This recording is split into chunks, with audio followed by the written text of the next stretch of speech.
اللہ تعالیٰ اپنی توفیق سے ہمت دے دیتے ہیں، روزہ رکھنے کی بھی، تراویح پڑھنے کی بھی۔ اس پر اللہ کا جتنا بھی شکر ادا کیا جائے کم ہے۔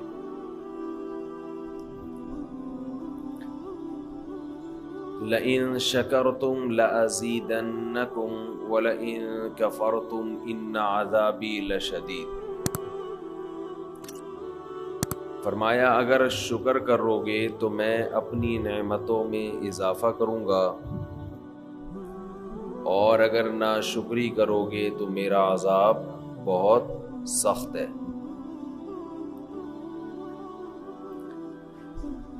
شکر جو ہے یہ صرف دنیاوی نعمتوں پر نہیں ہوتا۔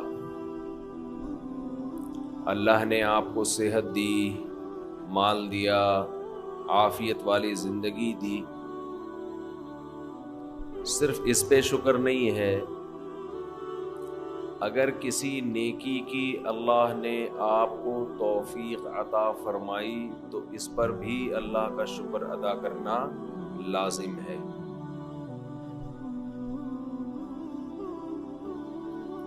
رمضان میں سب سے بڑا اللہ کا احسان یہ ہے کہ اللہ آپ کو فرض روزے پورے کرنے کی توفیق دے دے۔ بہت بڑا انعام ہے۔ ایک چیز جو میں لوگوں میں نوٹ کرتا ہوں، غور کرتا ہوں، جن لوگوں کو روزے رکھنے کی توفیق ملتی ہے وہ چونکہ عادی ہوتے ہیں، ہر سال رکھ رہے ہوتے ہیں، وہ روزوں کو روٹین کا ایک حصہ سمجھتے ہیں، اور جو اس نعمت پر ان کو احساس ہونا چاہیے کہ اللہ نے ہم سے کتنا بڑا کام لیا، وہ احساس ان کو نہیں ہوتا۔ جب اللہ آپ کو کوئی بڑی نعمت دیتا ہے تو اللہ بھی یہ چاہتا ہے کہ یہ اس نعمت پر خوش ہو۔ کسی نے آپ کو بہت بڑا گفٹ دیا، آپ نے ایسے لے کے سائڈ پہ رکھ دیا، دیکھا بھی نہیں اس کو، تو یہ دینے والے کی بھی بے اکرامی ہے۔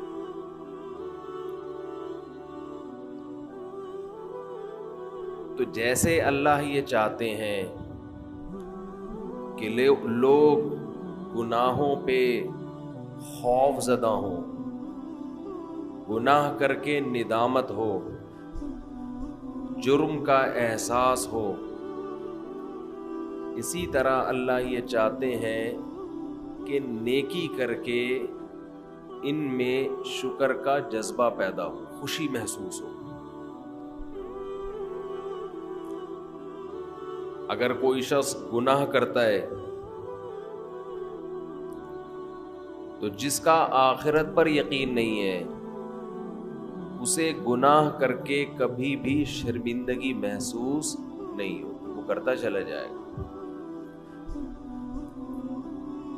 لیکن اگر آپ گناہ کرنے کے بعد شرم محسوس کرتے ہیں، ندامت ہوتی ہے، تو یہ ایمان کی علامت ہے، آخرت پر یقین کی علامت ہے، اللہ کے وجود کے یقین کی علامت ہے۔ بالکل اسی طرح اگر نیکی کر کے خوشی محسوس ہوتی ہے تو یہ بھی ایمان کی علامت ہے، خوشی کی، یہ بھی آخرت پر یقین کی علامت ہے۔ اور اس کا ایک دنیا میں فائدہ یہ ہوتا ہے کہ اس سے مزید نیکی کی توفیق ملتی ہے۔ رمضان میں شیطان ایک دھوکہ یہ دیتا ہے کہ آپ نے اگر روزے رکھے ہیں تو کون سا تیر مار لیا، ساری دنیا روزے رکھ رہی ہے۔ یہ شیطان کا بہت بڑا حملہ ہے۔ میرا معاملہ یہ ہے، الحمدللہ ہم سب روزے رکھتے آ رہے ہیں بچپن سے ہی، جب سے بلوغت کی دہلیز پہ قدم رکھا ہمارے گھر میں روزے کا معمول تھا، روزہ چھوڑنے کا تصور ہی نہیں تھا، اب بھی نہیں ہے، پہلے بھی نہیں تھا، تو رکھتے آ رہے ہیں بچپن سے، بلکہ جب بالغ نہیں تھے اس وقت بھی رکھتے تھے، ہمارے بچے اب بھی رکھ لیتے ہیں، منع کرنا پڑتا ہے کہ بھائی نہیں رکھو، بچوں کو تو شوق ہوتا ہے کہ رکھنا ہے۔ تو الحمدللہ معمول ہے، لیکن اس کے باوجود میں یہ سوچتا ہوں کہ اے اللہ، میرے جیسے نالائق کو تو نے یہ توفیق دے دی کہ میں رمضان کے روزے رکھ رہا ہوں، یہ تیرا مجھ پہ بہت بڑا احسان ہے۔ انسان یہ سمجھے اپنے بارے میں کہ صرف میں ہی گویا رکھ رہا ہوں، مجھے باقیوں سے غرض نہیں ہے وہ کیا کر رہے ہیں، میرے اوپر تو بڑا احسان ہے اللہ کا۔ ہم تو نالائق ہیں بھائی، عام دنوں میں ایک روزہ رکھنے سے پہلے 10 دفعہ سوچتا ہے انسان کل رکھوں کہ نہیں رکھوں، رکھتا ہے تو ایسا سمجھتا ہے جیسے آج ہم نے بہت بڑا تیر مار لیا کوئی، اور رمضان آتا ہے ہم جیسے مجھ جیسے نالائق کو اللہ توفیق دے دیتا ہے 29 یا 30 روزے رکھنے کی، 30 کی تو 15 سال ہو گئے، کوئی رپورٹ ہے ہی نہیں، 29 ہی ہوتے ہیں پاکستان، 29 روزے رکھنے کی اللہ ہم جیسے نالائقوں کو توفیق دے دے، تو بھائی میں تو اپنا معاملہ اللہ سے دیکھتا ہوں کہ مجھ سے تو نے اتنی بڑی نیکی کروا لی، مجھے کیا پتا بھائی قدیر بھائی کیا کر رہے ہیں، شاکر بھائی کیا کر رہے ہیں، رفیع بھائی ہیں، یہ تو روزہ رکھ کے پتہ ہی فرق ہی نہیں پڑتا ماشاءاللہ، روزے میں بھی ایسے ایسے گھوم رہے ہوں گے یوں کر کے، آپ دیکھ لیں کبھی ان کو آ کے، روزہ رکھ کے نا عصر کے وقت سب مرجھائے ہوئے ہوتے ہیں، کراچی میں جیسی گرمی ابھی شروع ہو گئی ہے تو رفیع بھائی نہیں ماشاءاللہ مرجھائے ہوئے ہوتے، ان کو پتہ نہیں انشاءاللہ نے الگ سے کوئی انرجی دی ہے، رکھتے ہیں، آپ بدگمان نہ ہو، بعض دفعہ انسان اتنا فریش ہوتا ہے کہ لوگ سمجھتے ہیں کہ اس کا ہے ہی نہیں، یہ ہمیں یقین ہے کہ رکھتے ہیں۔ تو میں تو یہ دیکھتا ہوں کہ میرے جیسے نالائق کو اللہ نے توفیق دی، میں تو اس پہ خوش ہوں، میں تو اس پہ خوش ہوں کہ ہم جیسے تیسے ہیں، جتنے مرضی نالائق ہوں، وہ بھائی ایک روزہ نہیں، 2 نہیں، 3 نہیں، 4 نہیں، 5 نہیں، 6 نہیں، 7 نہیں، 8 نہیں، اللہ نے کتنے روزے ہم سے رکھوا لیے، تو ایک دل میں راحت محسوس ہوتی ہے، خوشی محسوس ہوتی ہے۔ ہاں تھوڑا سا یہ خوف بھی ہونا چاہیے، تھوڑا سا، کہ ایسا نہ ہو کہ ہماری کسی بدعملی سے اجر ضائع ہو جائے، یہ خوف بھی ضروری ہے، یہ خوف بھی، تاکہ اترائے نہیں انسان۔ لیکن اصل تو یہ ہے کہ یہ کیا ہے، نعمت ہے۔ ہمارے نبی صلی اللہ علیہ وسلم سے بھی ثابت ہے، ہمارے نبی اپنے آپ کو موٹیویٹ کرتے تھے روزہ رکھ کے، اپنے آپ کو موٹیویٹ کر رہے ہیں، اپنی حوصلہ افزائی کر رہے ہیں۔ کیسے حوصلہ افزائی؟ جب آپ صلی اللہ علیہ وسلم روزہ افطار کر لیتے، کیسے انسان کو خوشی محسوس ہوتی ہے نا۔ آج خوشی اس لیے نہیں ہو رہی کہ سحری میں 3 پراٹھے پھوڑے ہوئے ہوتے ہیں، پھینیاں کھجلے کھائے ہوئے ہوتے ہیں، بھوک ہی نہیں لگ رہی ہوتی، وہ تہ جو بیٹھنا شروع ہوتی ہے عصر مغرب میں جا کے، تو وہ جو ڈکاریں، اکثر لوگ مجھ سے رمضان میں یہ پوچھ رہے تھے کھٹی ڈکاریں نگلنے سے روزہ تو نہیں ٹوٹتا؟ ایسا لگتا ہے ہر آدمی کھٹی ڈکاریں ہی نگل رہا ہے سارا دن بیٹھ کے، کیونکہ ہر آدمی یہ مسئلہ پوچھ رہا ہوتا ہے کھٹی ڈکاریں نگلنے سے روزہ تو نہیں ٹوٹتا۔ ابے بھائی تو کیا ڈکاروں کے علاوہ اور کوئی کام نہیں ہے کیا؟ بہرحال یہ تو میں ایسا ہی کہہ رہا ہوں، لیکن جتنا مرضی 3 یا 4 بھی کھا لو تو بھی بہرحال انسان ایک مجاہدہ کرتا ہے. تبھی تو دنیا پرست آدمی ایک روزہ بھی نہیں رکھتا. ہٹے کٹے لوگ دیکھے ہم نے، ڈاکٹروں نے ان کو کہا ہوا بھی ہے کہ تم نہیں کھاؤ، تمہارے لیے کھانے کے علاوہ دنیا کا ہر کام تم پہ سوٹ کرتا ہے،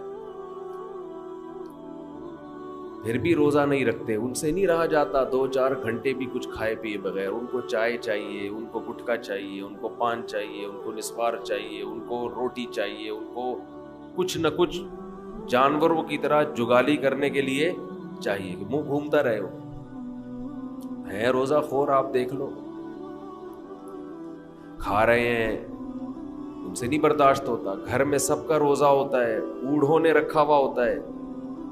لوگ ہمیں آ کے بتاتے ہیں سب کا روزہ ہے، ایک نالائق بیٹا ہے، ہٹا کٹا جوان، اس سے نہیں رکھا جاتا، گھر میں نحوست کا ذریعہ بنا ہوا ہے.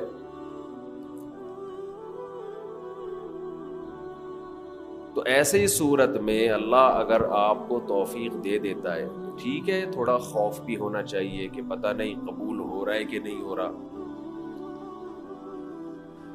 لیکن امید کو، شکر کو خوف پر غالب رکھنا چاہیے. تو میں یہ کر رہا تھا، ہمارے نبی بھی اپنے آپ کو موٹیویٹ کیا کرتے تھے. کیسے؟ حالانکہ ہمارے نبی میں خواہشات پہ کنٹرول کرنے کی بہت طاقت تھی. آپ تو 24 گھنٹے کا روزہ رکھتے بسا اوقات. تو آپ صلی اللہ علیہ وسلم جب روزہ افطار کرتے تو کیا فرماتے؟ ذہب الظما، پیاس چلی گئی. ذہب الظما، پیاس چلی. تھوڑی دیر کی ٹینشن تھی، ہمارے اللہ نے وہ پریشانی ختم کر دی. وَبَتَلَّتِ الْعُرُوقُ، رگیں تر ہو گئی. جو خشکی جسم میں تھی، چہرے پہ انسان کے خشکی پیدا ہو جاتی ہے نا، آپ صلی اللہ علیہ وسلم فرماتے ابتلت العروق، رگیں تر ہو گئی. یہ دنیاوی ٹینشن جو تھوڑی دیر کی تھی یہ بھی اللہ نے ختم کر دی. وَثَبَتَ الْأَجْرُ إِن شَاءَ اللَّهُ، اور اللہ نے چاہا تو اجر ہمارے نامہ اعمال میں لکھ دیا گیا. یعنی یہ ہمارے لیے کتنی خوشی کی بات ہے کہ ہمارے رب نے ایک نیکی ہم سے کروا کے جو پریشانی تھی وہ بھی ختم کر دی، اور نیکی کا ثواب ہمیشہ کے لیے ہمارے اعمال میں درج کر دیا. جب انسان گناہ کرتا ہے تھوڑی دیر کی لذت حاصل ہوتی ہے، یہ لذت تھوڑی دیر بعد ختم، اور نحوست اور گناہ اور اس کا عذاب آپ کے اعمال میں ہمیشہ کے لیے لکھ دیا گیا. ایسا ہوتا ہے کہ نہیں ہوتا؟ بد نظری ہے، انٹرنیٹ پر کوئی فحش چیز دیکھ رہے ہو، زنا کر رہے ہو، کچھ حرام کھا رہے ہو، تھوڑی دیر کا گناہ ہے، لذت تھوڑی دیر کی ہے، مزہ تھوڑی دیر کا. کوئی گناہ ایسا نہیں ہے جس میں ہمیشہ کا مزہ ہو. اللہ نے انسان کی خواہشات کو محدود اور صلاحیتیں بھی محدود. جو لوگ جوانی میں زنا کرتے ہیں، 1 بار کریں گے، 2 بار کریں گے، ان کو زنا میں بھی لذت نہیں رہتی، پھر وہ عادت پڑ جاتی ہے حرام کی، گند میں منہ مارنے کی، لیکن وہ لذت نہیں رہتی. اور جب عمر آہستہ آہستہ بڑھتی ہے، بڑھاپا آتا ہے، تو ٹھڑک باقی رہ جاتی ہے، زنا کرنے کی طاقت ختم. مچلتا رہتا ہے، ہر وقت سسکیاں لیتا رہتا ہے، ٹینشن ساری زندگی کی. لیکن طاقت کیا ہو گئی؟ خوب سمجھ لیں، جو جوانی میں زنا کرتا ہے خوب سمجھ لے، بڑھاپے میں زنا کا جذبہ کبھی بھی ختم، بول لینا، نہیں ہوتا. اس خوش فہمی میں نہ رہنا کہ ہم جوانی میں زنا کر رہے ہیں تو بڑھاپے میں خود ہی چھوٹ جائے گا. نا نا نا نا نا نا نا, یہ بہت بڑی بھول ہے. زنا کا شوق بڑھاپے میں, اگر جوانی میں نہیں چھوڑا زنا تو بڑھاپے میں یہ شوق ختم نہیں ہوتا. اب خود سوچو, ایک چیز کا شوق باقی ہے لیکن اس کی طاقت ختم ہو گئی, کس قدر ٹینشن ہے, کس قدر عذاب ہے یہ. جن لوگوں کو جوانی میں لڑکوں سے بدفعلی کی عادت ہو, خوب سمجھ لو, بڑھاپے میں یہ عادت کم نہیں ہوتی بلکہ بڑھتی ہے, لیکن برائی کی طاقت ختم ہو جاتی ہے. ایسے لوگوں کا بڑھاپا جوانوں سے زیادہ بدتر گزرتا ہے, بہت خطرناک. اللہ نے بڑھاپے میں یہ خاصیت رکھی ہے کہ جو چیز آپ میں جوانی میں ہوتی ہے, جو چاہتیں بڑھاپے میں وہ کم ہونے کے بجائے بڑھتی ہیں. سمجھ رہے ہیں کہ نہیں سمجھ رہے؟ بار بار حدیث پیش کر چکا ہوں میں. نبی صلی اللہ علیہ وسلم نے فرمایا, یحرم ابن آدم ویشب فیہ اثنتان, الحرص علی المال وطول الامل. نبی صلی اللہ علیہ وسلم نے فرمایا, انسان جیسے جیسے سے بوڑھا ہوتا ہے, عمر بڑھتی ہے, دو چیزیں اس میں جوان ہوتی چلی جاتی ہیں. کیا مطلب؟ طاقت پکڑتی ہیں دو چیزیں. جسم جیسے جیسے کمزور ہو رہا ہے نا عمر بڑھنے سے, دو چاہتیں اس میں کمزور ہونے کے بجائے جوان ہو رہی ہیں. ایک لمبی لمبی امیدیں, دوسرا حرص, لالچ, مال کی ہوس, یہ کم ہونے کے بجائے بولو بڑھتی ہے. پہلی بات تو یہ سمجھ لیں کہ نبی نے یہ نہیں فرمایا کہ انسان جیسے جیسے بوڑھا ہوتا ہے دو چیزیں پیدا ہوتی ہیں, یہ نہیں فرمایا, بلکہ فرمایا دو چیزیں, دو برائیاں جوان ہوتی ہیں. جوان وہی چیز ہوتی ہے جو پہلے پیدا ہو چکی ہو. اس حدیث کا صاف مطلب ہے کہ جوانی میں اگر ان دو چیزوں کو ختم کر دیا, برائیوں کو, تو پھر بڑھاپے میں یہ دو چیزیں جوان نہیں ہوتی. جب ہیں ہی نہیں تو جوان کہاں سے ہوں گی؟ اور اگر جوانی میں ان دو برائیوں کو آپ نے ختم نہیں کیا تو اس امید پہ مت رہنا کہ جب بوڑھا ہو جاؤں گا تو یہ دو برائیاں مجھ سے ختم ہو جائیں گی. نا نا نا نا, بڑھاپے میں یہ بڑھیں گی. نہیں سمجھ میں آ رہی ہے, بہت مشکل ہو گیا سمجھانا. میں سمجھا پا رہا ہوں اپنی بات. لوگ کیا کرتے ہیں, جوانی میں پلان بنا رہے ہوتے ہیں, موت کی تیاری نہیں کرتے نا. یہ پروجیکٹ, یہ پروجیکٹ, یہ پروجیکٹ, پیسوں کی ہرس, لالچ, یہاں سے گھسیٹو, میرا بحریہ ٹاؤن میں اس کے 2 پلاٹ, میرے 3 ہونے چاہیے. یہ شوق ہوتے ہیں نا جوانی کے. اس کی 2 شادیاں, میری 3 ہونی چاہیے, اس کی 3 تو میری 4 ہونی چاہیے. یہ نہیں ہوتا شوق, یہ جتنا بھی ڈال لو یہ پیدا نہیں ہو رہا. اس میں بڑے ڈھیٹ ہیں. جو شوق ہونا چاہیے, یہ تو اس کی کثرت تو پیغمبروں کی سنت ہے نا, یہ والا نہیں پیدا ہو رہا. بس پلاٹوں پہ خرچ کر رہے ہیں, جہاں پیسہ آئے گا گاڑی خرید لیں گے. ہم کہتے ہیں نبی صلی اللہ علیہ وسلم نے فرمایا دنیا میں سب سے قیمتی سرمایہ نیک عورت ہے. اس پہ خرچ کرنے کے لیے تیار نہیں. نہیں, ایک اور گھر بنا لو, ایک اور گاڑی خرید لو, چلو آپ وہ آپ کی ٹینشن ہے, آپ جو مرضی کریں. تو پھر میرا بیان کا رخ چینج ہو جاتا ہے. تو 2 برائیاں. جوان آدمی کیا کرتا ہے, بحریہ ٹاؤن میں 2 پلاٹ ہونے چاہیے. اس کے پاس اس کے 1 کروڑ روپے کماتا ہے تو میں 2 کروڑ روپے کماؤں. اس کو جب موت یاد دلائی جائے کہ ابے تھوڑے دنوں میں مر جائے گا, قبر جب تو پلاٹ خریدتا ہے تو قبرستان بھی تو جا کے دیکھا کرنا, قبرستان بھی تو جا کے دیکھ, تھوڑے دنوں میں وہاں جائے گا. تو شیطان اسے کیا کہتا ہے, بھائی تھوڑے دنوں میں کون آ رہا ہے, ابھی تو میں 30 سال کا ہوں, ابھی تو میں 35 سال کا ہوں, ابھی تو میں 25 سال کا ہوں, ابھی تو بڑا ٹائم ہے, ابھی تو میں ابا بنوں گا, پھر دادا بنوں گا, نانا بنوں گا, پھر بچے بڑے ہوں گے, بہت ٹائم ہے. تو وہ دنیا کی یہ ہوس جوانی میں ختم کرنے کی کوشش نہیں کرتا, اور وہ یہ سمجھتا ہے کہ جب میری ایج زیادہ ہوگی, بال سفید ہوں گے, کمر جھک جائے گی, کڈنی کا پرابلم, ہارٹ کا پرابلم شروع ہوگا, تو مجھے خود ہی اس دنیا سے رغبت ختم ہو جائے گی. ٹھیک ہے, پھر قبر کی بھی تیاری کر لیں گے, پھر یہ بزنس میں, کاروبار میں دل کو اٹکانے کی کوشش نہیں کریں گے, پھر بحریہ ٹاؤن گیا تیل لینے, پھر جا کے قبرستان دیکھ لیا کریں گے.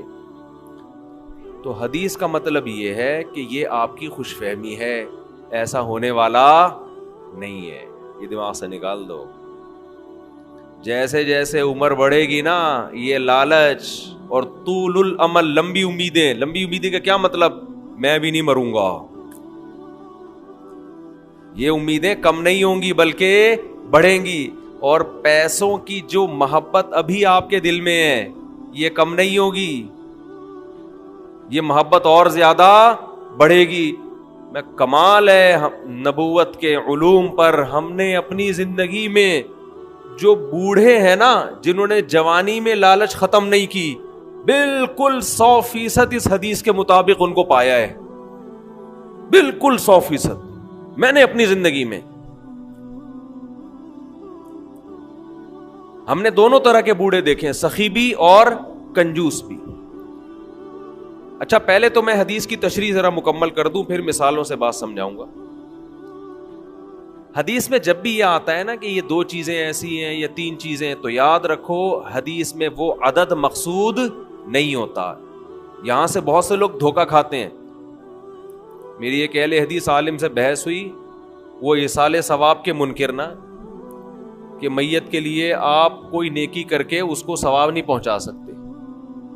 میں نے کہا دلیل کیا ہے, کہنے لگے حدیث میں آتا ہے 3 چیزوں کا ثواب ملتا ہے, صدقہ جاریہ, جو اولاد آپ کے لیے دعا کرے, اور علم ينتفع به, وہ علم جو آپ چھوڑ کے جائیں. 3 ہیں, چوتھی کوئی نہیں ہے. بھائی حدیث میں جب بھی یہ آتا ہے نا یہ 3 کا عدد, یہ 4 کا عدد, تو اس پر امت کا اجماع ہے کہ اس سے وہ عدد میں محصور نہیں ہوتا. اس کا مطلب ہے کہ یہ 3 تو ہیں, جو بھی اس معنی کی ہوں گی وہ سب اسی میں داخل ہیں. جیسے حدیث میں آتا ہے, ایک صحابی نے عرض کیا, یا رسول اللہ, میں اپنی والدہ کے لیے صدقہ کرنا چاہتا ہوں, کیا ثواب ملے گا؟ آپ نے فرمایا ہاں. اب یہ نہیں کہ صرف صدقے میں ہی انحصار ہے, صدقہ تو ایک نیکی ہے. اس حدیث سے صاف پتہ چلتا ہے کہ نیکی جیسے اپنے لیے کی جاتی ہے, اپنے کسی مرحوم کے لیے بھی کی جاتی ہے, کی جا سکتی ہے. آپ صدقے کے لفظ کو پکڑ کے بیٹھ گئے کہ صدقہ ہے تو باقی نہیں ہے, تو صدقے میں کون سی ایسی خاص بات ہے؟ اصل میں تو حدیث میں اصول اور ضابطہ بیان کر دیا جزیات کے ضمن میں. قرآن و سنت کی عادت ہے کہ جزیہ بیان کر کے لا بیان کیا جاتا ہے. جیسے قرآن کہہ رہے ماں باپ کو اف نہ کرو, تو یہ ایک جزیہ ہے, لیکن اس کے ضمن میں ایک لا بیان کر دیا کہ تکلیف نہ پہنچاؤ, کیونکہ اف کہنا بھی کیا ہے؟ تکلیف ہے. تو بیسک تکلیف پہنچانا ہے. اف کا لفظ یہ اصل مقصد نہیں ہے. اسی وجہ سے ہماری نظر میں جو راجح قول ہے دلیل کے لحاظ سے وہ یہی ہے کہ ایصال ثواب صدقہ کر کے بھی کیا جا سکتا ہے اور کسی بھی نیکی کے ذریعے کیا جا سکتا ہے. یہاں پر پھر ایک اعتراض ہوتا ہے, یہ اعتراض کا جواب دے کے پھر آتا ہوں اصل, کیونکہ پھر لوگ شارٹ کلپ بنا کے آدھی چیز چلاتے ہیں. اعتراض یہ ہوتا ہے کہ صحابہ کرام سے ثابت کیوں نہیں ہے کہ کسی نے قرآن پڑھ کے ثواب پہنچایا ہو. سمجھتے ہیں؟ نہیں یاری سمجھ میں. ہمارے اہل حدیث حضرات اکثر یہ سوال کرتے ہیں کہ پھر صحابہ نے ایصال ثواب کیوں نہیں کیا؟ اس کا جواب یہ ہے کہ ایصال ثواب نام ہے اس نیت کے ساتھ نیکی کرنا کہ یہ ثواب کس کو پہنچے؟ مرحوم کو پہنچے. یہ نیت ہے امر باطن. ہمارے سامنے صحابی کی نیکی تو آئے گی, ان کا دل کا ارادہ ہمارے سامنے نہیں آئے گا.